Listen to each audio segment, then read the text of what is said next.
Bueno, saludos mis hermanos, bienvenido otra vez a este canal Porque Católico.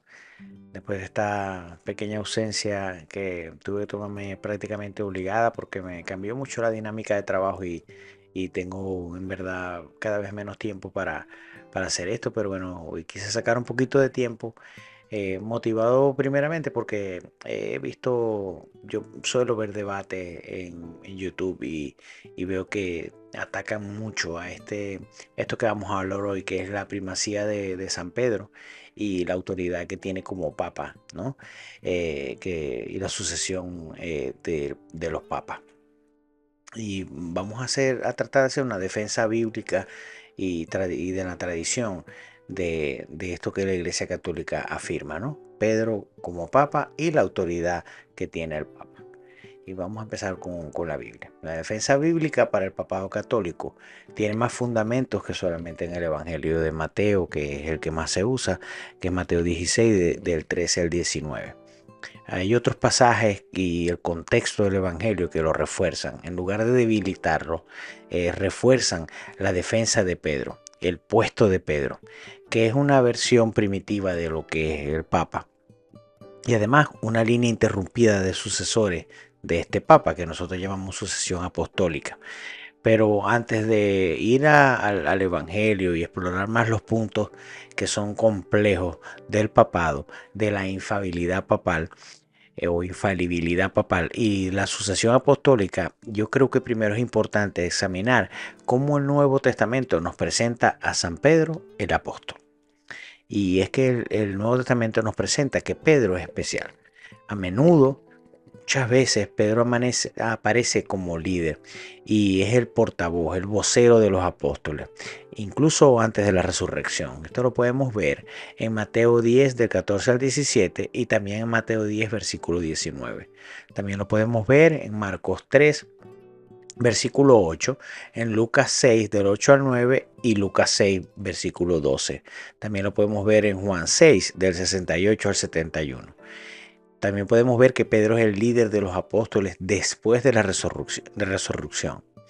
Esto lo vemos en Hechos 1, versículo 5.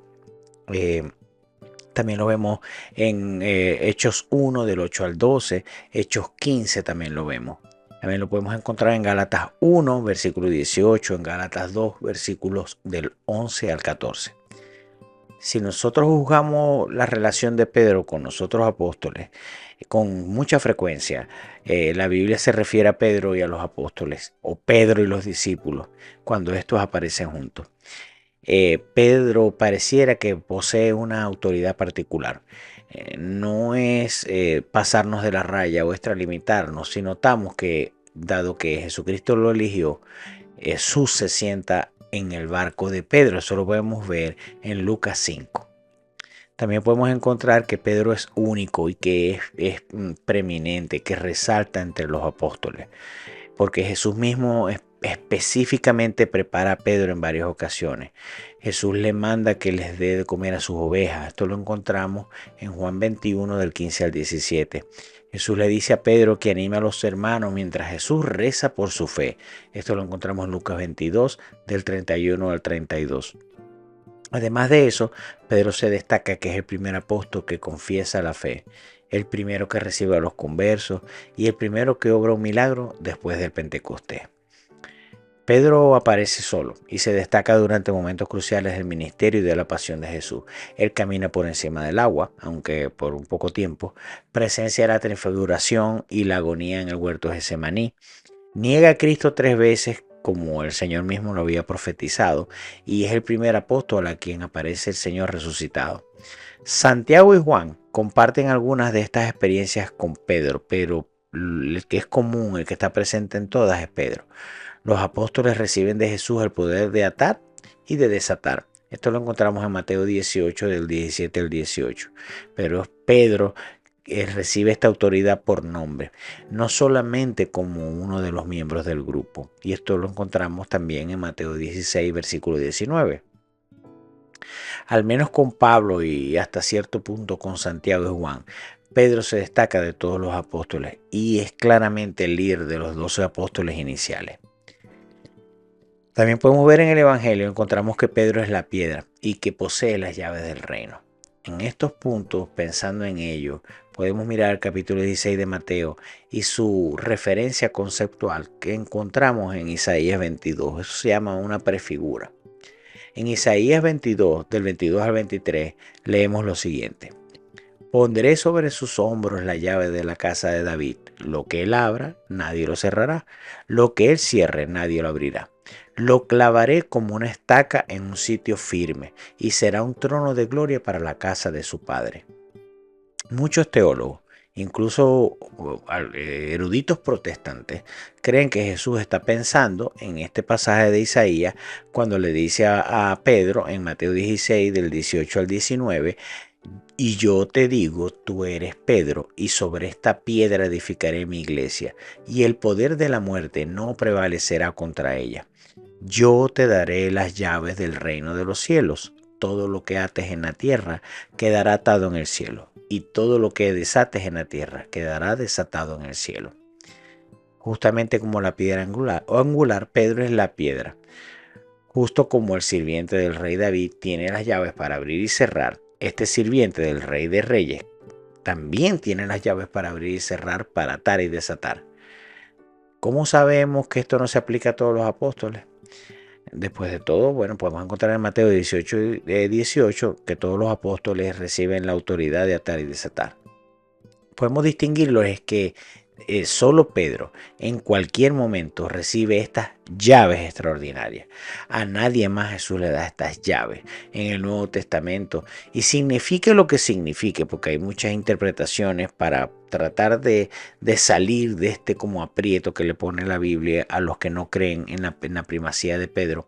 Eh, no importa el significado distinto que hacen para contrariar este dogma, pero lo que sí no podemos negar es que solamente a Pedro se le dan estas llaves.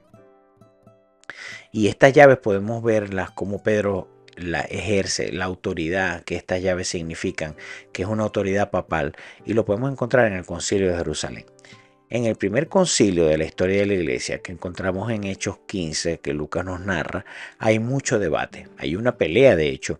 Pedro habla con varios versos y el lugar queda en silencio.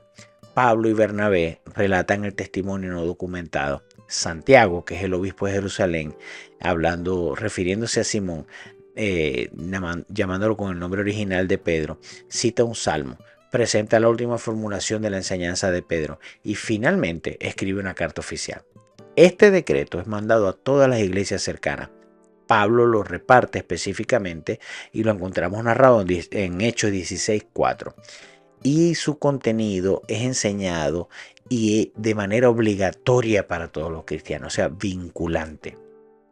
Este capítulo solamente es fundamental para entender la estructura gubernamental de la iglesia y la eclesiología de los primeros cristianos.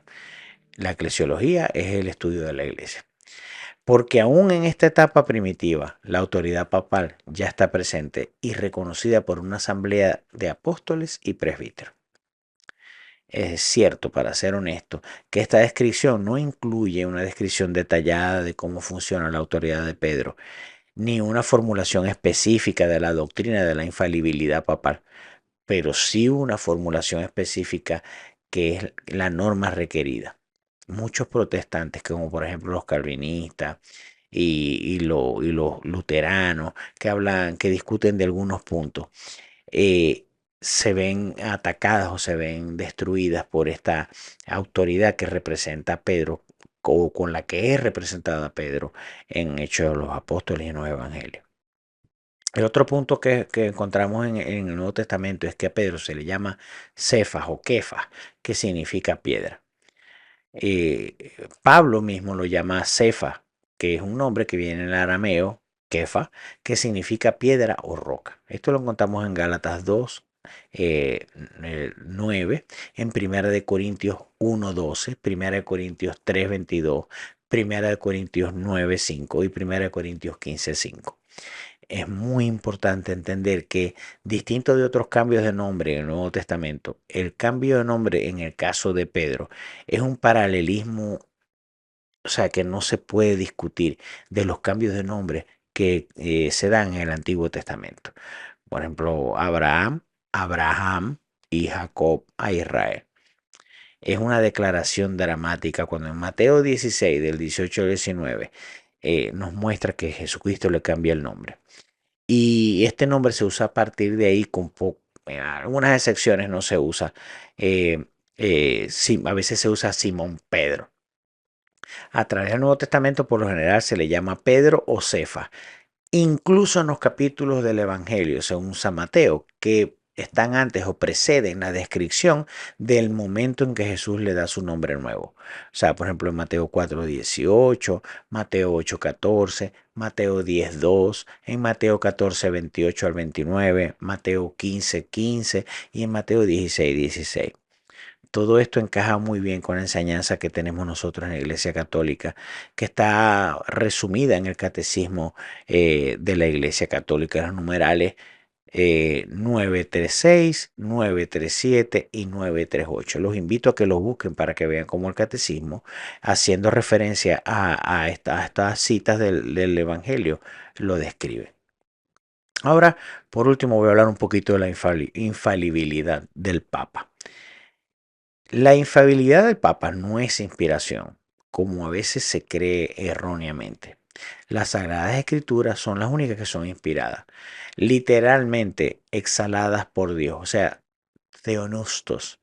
La infalibilidad no es una promesa, no es una esperanza o una creencia que el Papa no va a tener pecado o que no peca. Al no tener pecado se llama impecabilidad, no infalibilidad.